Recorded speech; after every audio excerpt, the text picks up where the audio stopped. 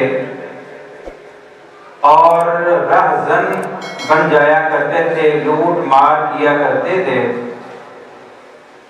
کیونکہ مشرکین مکہ وہ حرمت والے مہینوں کی قدر کیا کرتے تھے۔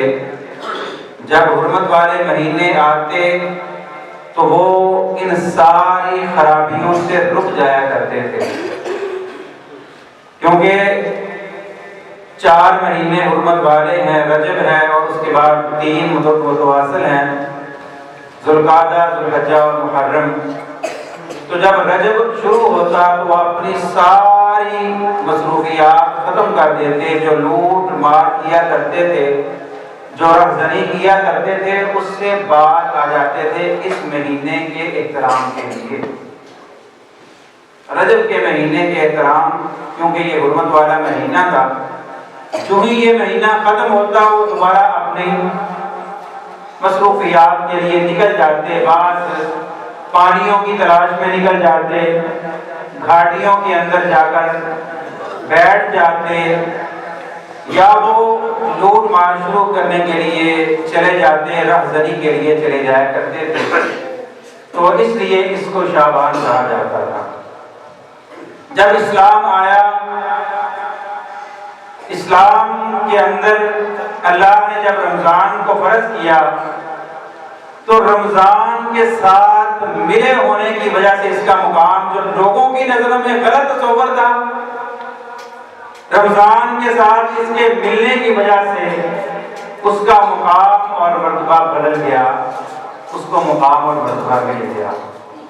لوگوں کے درمیان شعبان جس کاموں کے لیے معروف تھا، اسلام کے اندر آ جانے کے بعد، رمضان کے فرض ہو جانے کے بعد، رمضان کے ساتھ کیونکہ یہ متصل ہے تو اس کا مقام اور مرتبہ بڑھ گیا۔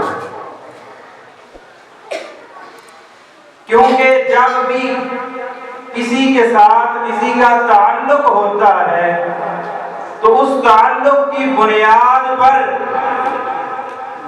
اس شخص کی شخصیت کا پتہ بھی چلتا ہے۔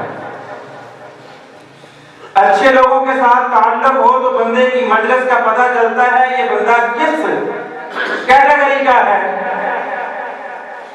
اور برے لوگوں کی صحبت سے بندے کے کردار کا پتہ چلتا ہے کہ یہ کس کردار کا حامل ہے۔ اسی لیے تو شریعت نے کہا ہے نا کہ نیک لوگوں کی صحبت اختیار کیا کرو، اور قیامت کے دن بھی انسان یہی خواہش کریں گے، یا لیتنی لم اتخذ فلانا خلیلا، کاش کہ میں نے فلاں کو اپنا دوست نہ بنایا ہوتا اور آج مجھے یہ عذاب کے اندر داخل نہ ہونا پڑتا۔ اسی طرح رسول اللہ صلی اللہ علیہ وسلم نے مجلس کی اہمیت بیان کرتے ہوئے کسی کے ساتھ تعلق جس کی وجہ سے انسان کی قدر و قیمت گرتی ہے اور جس کی وجہ سے انسان کی قدر و قیمت بڑھتی ہے، بڑے واضح اور خوبصورت انداز میں مثال دے کر سمجھایا کہ نیک بندے کی صحبت کی مثال کیسے ہے کہ جیسے خوشبو والے کے پاس بیٹھنے کی مثال ہے۔ جب وہ خوشبو والے کے پاس بیٹھے گا اس کو فائدہ ہی فائدہ ہے، نقصان نہیں ہے۔ وہاں پر بیٹھے گا دوست اسے خوشبو تحفے میں دے دے گا، نہیں تو خوشبو لگانے کے لیے دے دے گا۔ اگر یہ بھی نہ ہوا کم سے کم جتنی دیر بیٹھا رہے گا خوشبو تو لیتا رہے گا نا۔ اور برے بندے کی مثال کیسے ہے کہ بٹھی والے کی مثال دے کر رسول اللہ صلی اللہ علیہ وسلم نے سمجھایا کہ جب تک وہاں پر بیٹھا ہے یا کپڑے چلا بیٹھے گا یا اس کا دھواں اسے پہنچتا رہے گا، تو جب کسی کے ساتھ تعلق ہو تو اس تعلق کی بنیاد پر مقام اور مرتبہ بڑھ جایا کرتا ہے۔ تو شعبان کا جو لوگوں کی نظر کے اندر ایک عرف کے اندر جو معروف تھا، رمضان کے ساتھ آنے کی وجہ سے، رمضان کے ساتھ متصل ہونے کی وجہ سے اس کا مقام اور مرتبہ بھی بڑھ گیا۔ اسلامی احکامات، رسول اللہ صلی اللہ علیہ وسلم کا عمل اس مہینے کے اندر، تو اس اعتبار سے شعبان کا مقام اور مرتبہ بڑھ گیا ہے۔ اس مہینے کے اندر خاص طور پر یہاں پر مجھے ایک اپنے استاد محترم کی ایک بات یاد آئی، عبدالسلام بن محمد حافظ اللہ انہیں صحت والی لمبی زندگی عطا فرمائے۔ ان کے پاس اگر کوئی طالب علم آتا نا امتحانوں کے دنوں میں بھی کوئی آتا نا داخل ہونے کے لیے، ادھر بچوں کے امتحانات چل رہے ہوتے، سال یعنی یہی دن چل رہے ہوتے تھے، تو جب ان کے پاس کوئی بچہ داخل ہونے کے لیے آتا تو کہتے اسے داخل کر لینا ہے۔ کہا جاتا شیخ محترم اب کیا پڑھے گا یہ بچہ، ابھی تو امتحان ہو رہے، امتحانوں کے بعد چھٹیاں ہو جانی ہیں۔